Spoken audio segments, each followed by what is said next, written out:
MGM has mastered the art of the catalog dump this month with a huge amount of releases on both Blu-ray and as part of their MGM limited edition collection, which of course puts obscure films straight to DVD on demand for consumers. So let's look at our Blu-ray releases. They include Death at a Funeral, that would be the original British version, the good one, not the Martin Lawrence vehicle.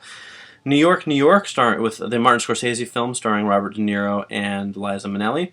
The Adventures of Priscilla, Queen of the Desert, Vera Cruz, The Long Riders, Posse, Original Sin, and Hair. Now, the standouts here, of course, include Death at a Funeral and New York, New York. Obviously, there are a lot of fans of those films, for good reason. While I'm not the biggest Scorsese fan in the world, New York, New York is certainly an interesting film, and of course, any chance to watch De Niro in his heyday is worth watching. The trio of westerns is interesting. You get Vera Cruz. It stars Gary Cooper and Burt Lancaster, and it's a pretty good film. It was from director Robert Aldrich, who also directed The Dirty Dozen, and it's a solid enough Western. Meanwhile, The Long Riders is not the greatest film in the world, but it's certainly interesting. It stars 4 sets of actor brothers, Dennis and Randy Quaid, Stacy and James Keach, Christopher and Nicholas Guest, and Keith, Robert, and David Carradine, all in this film together. So that's got to be some sort of Hollywood record, I think. I don't know. An interesting Hollywood oddity, to say the least. And then, of course, there's Posse, which is Mario Van Peebles' sort of Western that also had Stephen Baldwin and Billy Zane in it. I'm sure there's a fan base out there for this movie. Let's just say that about it. The Adventures of Priscilla, Queen of the Desert, a great film about drag queens. It's actually a very, very great, very fun film. Terrific cast, too. Terrence Stamp, and before they were famous, Hugo Weaving and Guy Pearce. Really just a good film, a lot of fun. The comedy is sharp.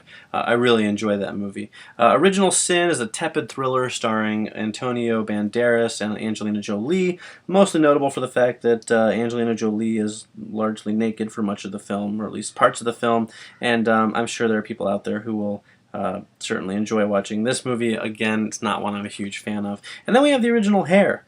Go figure, sort of an odd mix with the rest of these. A lot of these other ones sort of were a good fit for the Father's Day, push, but I'm not quite sure where Hair falls into that. I'm not a big fan of the 70s or hippies or anything like that, and so Hair sort of falls into all those categories. It's really not a favorite of mine.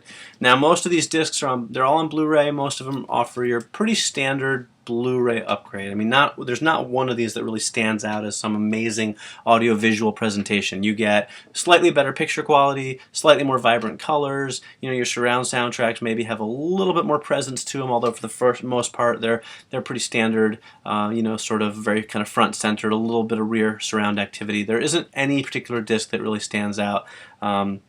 So you're sort of getting the typical catalog upgrade with all of these movies. There are some extra features on all of the films. Most notably, New York, New York includes a commentary by Martin Scorsese, an introduction by Scorsese, alternate takes and deleted scenes, a couple of making-of featurettes, and then some commentaries on some scenes by Laszlo Kovacs. The rest of them come with typically whatever comes on the special edition DVDs. Priscilla, Queen of the Desert has a commentary and some featurettes and deleted scenes. Vera Cruz, nothing on that one.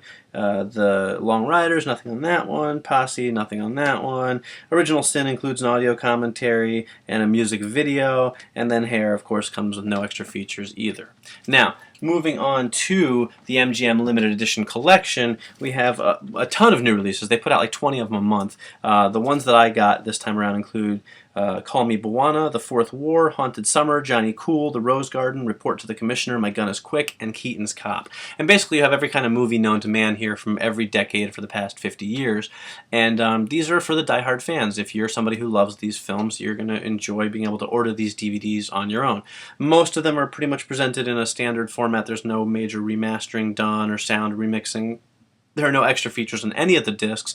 But, if there's a film that you love and it's available, it's well packaged, there's some fairly decent cover artwork, and hey, the chance to own a movie you love is always a good thing. So you have Call Me Bwana, which is sort of a comedy with Bob Hope and Anita Ekberg. The Fourth War is a Cold War thriller that stars Jürgen Prochnow and Roy Scheider, directed by John Frankenheimer. So that one actually is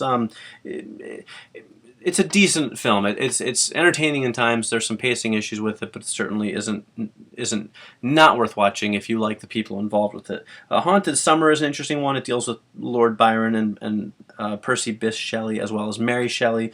She created Frankenstein, of course. I'm a big fan of hers and Frankenstein, so it's sort of this odd historical, surreal film. It's very strange, but it does star Laura Dern, Alice Krige, Eric Stoltz, and is one of the more recent films in the collection. Johnny Cool, sort of an old crime film with Henry Silva and Elizabeth Montgomery from Bewitched, of course, and Jim Backus, so a lot of comedy fans in this sort of crime drama. The Rose Garden is a more recent film with Maximilian Schell, and I say recent, it's obviously not that recent. I believe it's from the 80s or early 90s, and it deals with a man on trial in Germany who may or may not be a Nazi.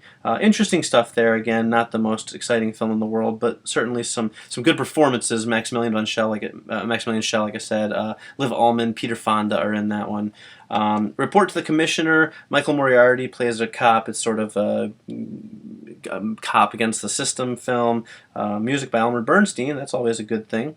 And then we have My Gun is Quick, an early Mike Hammer film with Robert Bray as Mike Hammer, actually. It's interesting for the Mike Hammer fans out there. It's certainly worth checking out as an entry into that, sort of canon of films. Not my favorite Mike Cannon film, however.